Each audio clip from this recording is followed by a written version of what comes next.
Buenas tardes, como os prometí, aquí estoy con la lectura diaria. Hoy vamos a empezar con el libro del alquimista. Os voy a hablar un poquito de quién es Paulo Coelho para que conozcáis a quién ha escrito esta obra. Y después voy a leer unas cuantas paginitas, ¿vale? Para que sepáis sobre qué va un poco la historia y para que el que no lo haya leído que, que lo conozca, que al final lo leerá porque es una lectura profunda. Y al que le gusta la lectura profunda, le va a gustar este libro, ¿vale?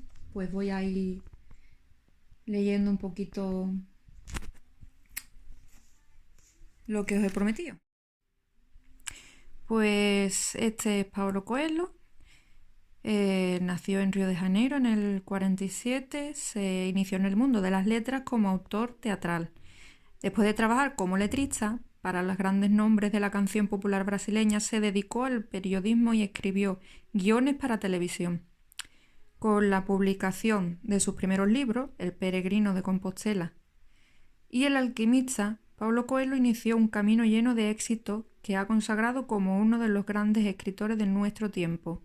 Publicadas en más de 150 países, las obras de Paulo Coelho han sido traducidas a 65 idiomas, con más de 100 millones de libros vendidos. Ha recibido destacados premios y menciones internacionales como el premio Crystal Award que concede el Foro Económico Mundial y otros tantos, ¿vale? Pues bien, vamos a comenzar leyendo. Meramente nos dice al principio que en el prefacio, aquí en el prefacio nos dice que es un libro simbólico. También para mí es un libro subjetivo. ¿Por qué? Porque cada uno va a sentir las vivencias que se cuentan en el libro desde su punto de vista, ¿vale? Vamos a leer la entradita, que me parece muy, muy bonito. Yendo ellos por el camino entraron en cierto pueblo, y una mujer llamada Marta los hospedó en su casa. Tenía ella una hermana, llamada María, que se sentó a los pies del Señor y permaneció allí escuchando sus enseñanzas. Marta se agitaba de un lado a otro, ocupada en muchas tareas. Entonces se aproximó a Jesús y le dijo: Señor, ¿no te importa que yo esté sirviendo sola? Ordena a mi hermana que venga a ayudarme. Respondió el Señor: Marta, Marta, andas inquieta y te preocupas con muchas cosas. María, en cambio, escogió la mejor parte, y ésta no le será arrebatada. Bueno, pues vamos con el prólogo, ¿vale? El alquimista cogió un libro que alguien de la caravana había traído. El volumen no tenía tapas, pero consiguió identificar a su autor, Oscar Wilde. Mientras hojeaba sus páginas, encontró una historia sobre Narciso. El alquimista conocía la leyenda de Narciso, un hermoso joven que todos los días iba a contemplar su propia belleza, en un lago. Estaba tan fascinado consigo mismo que un día se cayó dentro del lago y se murió ahogado. En el lugar donde cayó nació una flor, a la que llamaron Narciso. Pero no era así como Oscar Wilde acababa la historia. Él decía que cuando Narciso murió, llegaron las Oréades, diosas del bosque, y vieron el lago transformado, de un lago de agua dulce que era, en un cántaro de lágrimas saladas. ¿Por qué lloras?, le preguntaron las Oréades.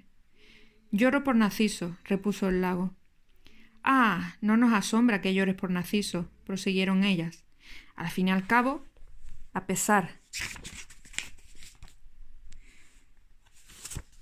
de que nosotras siempre corríamos tras él por el bosque, tú eras el único que tenía la oportunidad de contemplar de cerca su belleza.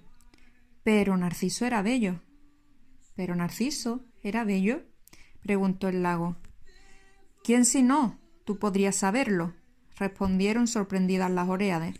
En definitiva, eran en tus márgenes donde él se inclinaba para contemplarse todos los días. El lago permaneció en silencio unos instantes. Finalmente dijo: «Yo lloro por Narciso, pero nunca me di cuenta de que Narciso fuera bello. Lloro por Narciso, porque cada vez que él se inclinaba sobre mi orilla, yo podía ver, en el fondo de sus ojos, reflejada mi propia belleza». «Qué bella historia», dijo el alquimista. Pues empezamos con la primera parte, ¿vale? Voy a leer un poquito, para no aburriros mucho, porque no quiero que os aburráis, porque es un libro muy bonito. Pues vamos allá. El muchacho se llamaba Santiago. Comenzaba a oscurecer cuando llegó con su rebaño frente a una vieja iglesia abandonada. El techo se había derrumbado hacía mucho tiempo y un enorme sicomoro había crecido en el lugar que antes ocupaba la sacristía. Decidió pasar allí la noche. Hizo que todas las ovejas entrasen por la puerta en ruinas y luego colocó algunas tablas de manera que no pudieran huir durante la noche.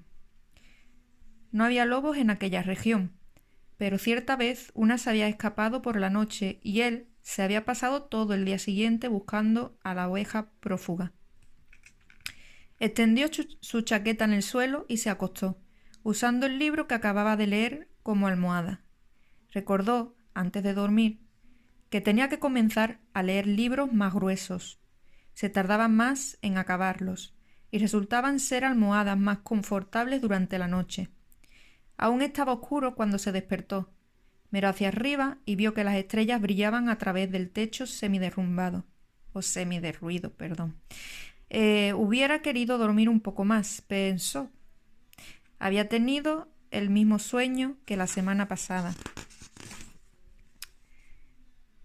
Y otra vez se había despertado antes del final.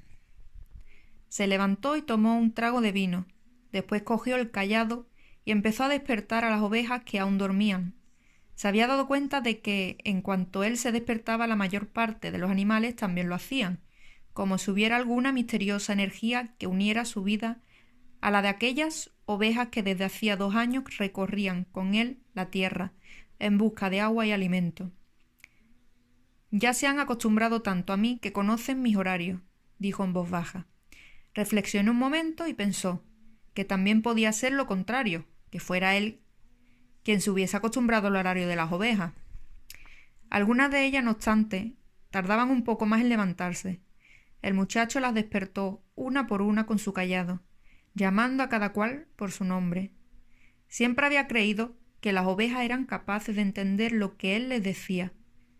Por eso, de vez en cuando les leía fragmentos de los libros que le habían impresionado, o les hablaba de la soledad y de la alegría de un pastor en el campo, o les comentaba las últimas novedades que veía en las ciudades por las que solía pasar.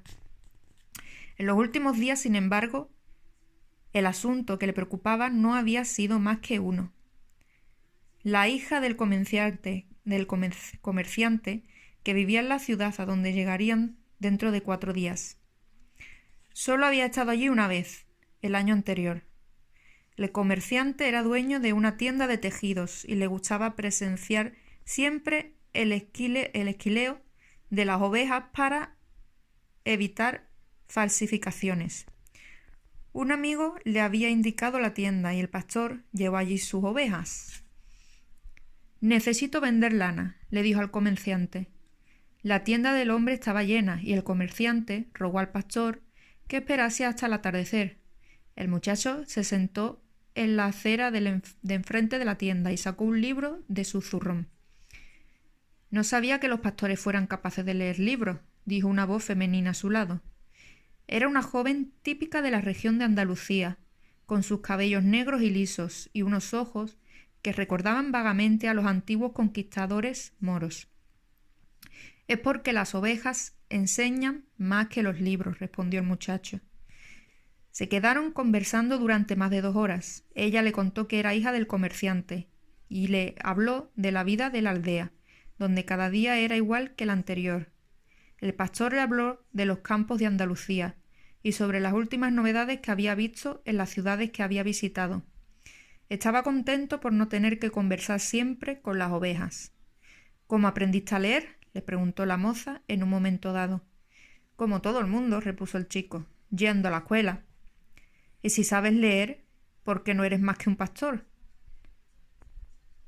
El muchacho dio una disculpa cualquiera para no responder a aquella pregunta. Estaba seguro que la muchacha jamás lo entendería. Siguió contando sus historias de viaje y los ojitos moros se abrían y se cerraban de espanto y sorpresa. A medida que transcurría el tiempo, el muchacho comenzó a desear que aquel día no se acabara nunca, que el padre de la joven siguiera ocupado durante mucho tiempo y le mandase esperar 3 días. Se dio cuenta de que estaba sintiendo algo que nunca antes había sentido, las ganas de quedarse a vivir en una ciudad para siempre. Con la niña de los cabellos negros, los días nunca serían iguales. Pero el comerciante finalmente llegó y le mandó esquilar 4 ovejas. Después le pagó lo estipulado y le pidió que volviera al año siguiente. Ahora faltaban apenas 4 días para llegar nuevamente a la misma aldea. Un año después. Estaba excitado y al mismo tiempo se sentía inseguro. Tal vez la chica ya lo hubiera olvidado. Por allí pasaban muchos pastores para vender lana. No importa, dijo el muchacho a sus ovejas. Yo también conozco a otras chicas en otras ciudades. Pero en el fondo su corazón sabía que sí importaba. Y que tanto los pastores como los marineros como los viajantes de comercio siempre conocían una ciudad donde había alguien capaz de hacerles olvidar la alegría de viajar libres por el mundo. Comenzó a rayar el día y el pastor colocó a las ovejas en dirección al sol. Ellas nunca necesitan tomar una decisión, pensó. Quizás por eso permanecen siempre tan cerca de mí.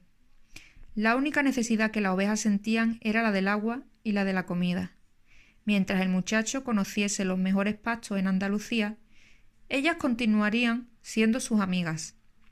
Aunque los días fueron todos iguales, con largas horas arrastrándose entre el nacimiento y la puesta del sol, aunque jamás hubieran leído un solo libro de sus cortas vidas, no conocieran la lengua de los hombres que contaban las novedades en las aldeas, ellas estaban contentas con su alimento y eso bastaba. A cambio, ofrecían generosamente su lana, su compañía y, de vez en cuando, su carne. Si hoy me volviera un monstruo y decidiese matarlas, una por una, ellas solo se darían cuenta cuando casi todo el rebaño hubiese sido exterminado, pensó el muchacho. ¿Por qué confían en mí y se olvidaron de confiar en su propio instinto, solo porque las llevo hasta el agua y la comida? El muchacho comenzó a extrañarse de sus propios pensamientos. Quizá la iglesia, con aquel sicomoro creciendo dentro, estuviese embrujada. Había hecho que soñase el mismo sueño por segunda vez, y le estaba provocando una sensación de rabia contra sus compañeras, siempre tan fieles. Bebió un nuevo trago de vino que le había sobrado de la cena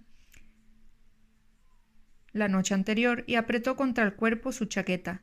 Sabía que dentro de unas horas, con el sol alto, el calor sería tan fuerte que no podría conducir a las ovejas por el campo. Era la hora de que toda España dormía en verano. El calor se prolongaba hasta la noche y durante todo ese tiempo él tenía que cargar con la chaqueta. No obstante, cuando pensaba en quejarse de su peso, siempre se acordaba de que gracias a ella no había sentido frío por la mañana. Tenemos que estar siempre preparados para las sorpresas del tiempo, pensaba entonces, y se sentía agradecido por el peso de la chaqueta. La chaqueta tenía una finalidad, y el muchacho también. En 2 años de recorrido por las planicies de Andalucía, ya se conocía de memoria todas las ciudades de la región, y esta era la gran razón de su vida, viajar. Estaba pensando en explicar esta vez a la chica por qué un simple pastor sabe leer. Había estado hasta los 16 años en un seminario. Sus padres querían que él fuera cura, motivo de orgullo para una simple familia campesina que apenas trabajaba para conseguir comida y agua con sus ovejas. Estudió latín, español y teología, pero desde niño soñaba con conocer el mundo, y esto era mucho más importante que conocer a Dios y los pecados de los hombres. Cierta tarde, al visitar a su familia, se había armado de valor y le había dicho a su padre que no quería ser cura, quería viajar. Pues hasta aquí ha llegado la lectura de hoy. Espero que os haya gustado, que no os haya aburrido. Pero si os aburre el hecho de estar escuchando a una persona, os recomiendo que si no tenéis el libro y sabéis de alguien que lo tenga o por internet mismo, puede haber algún sitio donde encontrarlo, porque es bonito.